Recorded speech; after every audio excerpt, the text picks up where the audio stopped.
to a generation that calls themselves forsaken. To those who have lived years they call desolate. To those who would name themselves abandoned. To those living in a place they call forlorn. To those who think of themselves as discarded. To a people in a pandemic, it is to you that God speaks. It is to you that God has been speaking. You are not how you have known yourself. Your past is going to be behind you, and no one will call you by those names again, least of all yourself. You will be known for your inner radiance, for your laughter and joy, for the inspiration of your loving relationships, for the delight you bring and the fullness of your lives. God is taking care of you, and there is joy to come. Take heart. Take hope. Thus ends my interpretation of the Isaiah reading for today. In the Hebrew Bible, one of the signs of the Messiah who was to come was an abundance of food and drink. That is, if the scriptures tell us there was a whole lot of wine, we would be wise to be thinking, that's a sign that God's work is among us. Caveat. In the United Methodist Church, we use grape juice for communion rather than wine in order to be caring of those who struggle with an addiction to alcohol. This first sign of John seems like it could be a trigger for some. So, for those who are especially tender and struggling with alcohol addiction, let this serve as a content warning and a suggestion that another sermon might work better for you. For those who are feeling okay, but might end up needing some space, I would invite you, whenever you need to translate wine to bread as needed, because good bread is a wonderful thing, and pretty much all the same connotations can be attached as to good wine, at least in biblical contexts. Okay, back to the main story. The Gospel of John, which tends to super infuse meaning into the stories it tells, suggests that Jesus created about 120 gallons of good wine. That's a lot of wine. It seems that this is being used as a fulfillment of those prophecies that with the Messiah comes an abundance of good food and good drink, and this abundance is being used to draw people in to notice who Jesus is. And I keep thinking that making wine was a good way to care for people's practical needs, because I'm told that in those days water was usually not safe to drink. But making good wine was a way to share in the joy and hope of God. The things that bring pleasure matter.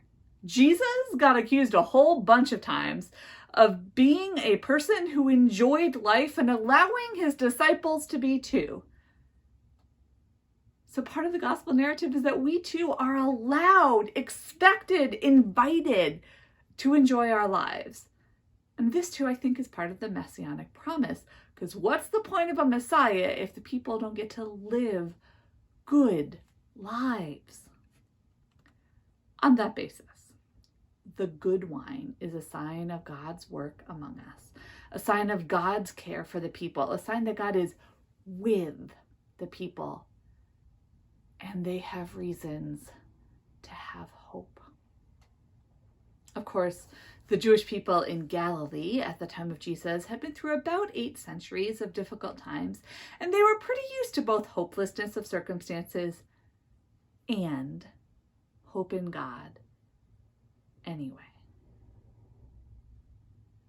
Where do we put our hope is, I think, a theological question, a question of who God is and how we understand the divine.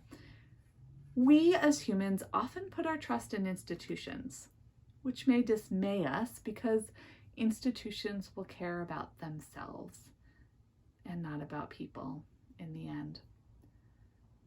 Other times we put our hope in each other, and that can be quite lovely as long as we don't put people on pedestals and allow one another the space to be human and fallible. But sometimes, of course, we put all of our hope in one person, and that tends to be unstable. We are encouraged as people today to put our hope in the economy or the next great thing we will purchase. But those are clearly unstable. Often we're taught to put our hope in education. I have been tempted by this many times. And maybe there is some truth to it, but the student loan crisis provides enough reasons for us to have concerns about putting our hope there. My hope is in God. Really and truly, I believe that God is with us, on our side, patient and able and going to stick around no matter what. I believe God is working towards the kingdom in many people, in many places, and that God's vision for the world is the most likely outcome over the long run. And I'm aware that hope feels like a limited resource right now. But because I think God plays a long game, I'm going to keep my hope in God. So where is there hope for now? It isn't in going back because the era before the pandemic has ended. But let's be honest, it isn't in staying the course. This that we are living now is not sustainable. Note the Great Resignation. But perhaps hope can be found in the fact that having been shaken up and taken off course, we have a chance to decide what course we want to take next. The Isaiah passage uses the metaphor of marriage to indicate how significant the change of fate for the Israelites will be. God is claiming the people, and their lives won't be the same afterward. That too, I think, is true of our lives since the pandemic began. While there has been an obscene amount of death and destruction, and I don't mean to minimize that, the upheaval has also made space for some hope. We have a chance to let go of the things that were holding us back from a fuller life. We have a chance to grab on to the things that move us towards a fuller life. Or to say it another way, the wedding ran out of wine. Boo! But somehow there's an abundance of good wine anyway, because God is with us. So what do we want to do now?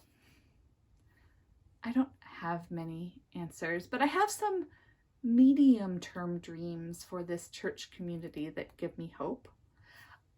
I hope that we will be able to gather, eventually without distance or masks, and we will be healed by being in each other's presence. This week I was reminded of the power of co-regulation, when the physical and emotional processes of mammals join together to ease the struggles of both parties. Co-regulation means we can breathe easier, keep our temperatures in the right range with less effort, and let go of panic when we're near someone we trust who responds to us with warmth. being a community that is trustworthy and warm, and that in doing so, it is to be a community that helps people in their human journeys, sounds very full to me. So I hope that we will be able to be together and co-regulate again. And I hope that when we do, it is slow and sweet, and we notice how good it is. I have a hope that someday we're going to have coffee hour again, with real coffee and maybe some snacks, and mostly with people milling about, chatting with each other and crying in relief to be together again. I have a hope that we might eventually create a regular practice of listening groups to do the holy work of hearing each other and allow God's healing to enter each other's lives by being known and loved. I have a hope that we might look for signs that we are growing as a faith community by seeing how compassion and empathy are growing in us. I have a hope that we might judge ourselves, in part, maybe in large part, by how much fun we are having together, by how much delight is in our midst, by how contagious our joy is, that we might be signs of the goodness of God. And I have hope that some of the things we've developed over the past 2 years will form us in the future, that we might keep intergenerational faith formation because it's good, that we'll always have an online presence because it connects us whenever we have to be apart, that we may always take seriously the needs of those who can't be physically present. So, dear ones, I invite you to reflection. In your lives, in your work, in your play, and in your church, I invite you to consider, what's the mediocre wine? What isn't worth drinking or doing or fighting for? And what's the good stuff? What makes life worth living? What brings wholeness and healing? What brings compassion or joy? Feel free to answer in the comments or to bring some answers to the Sunday check-in. And remember, God is a God who can be trusted, and there is hope through God. And we might as well take stock of where hope is flowing through us. Amen.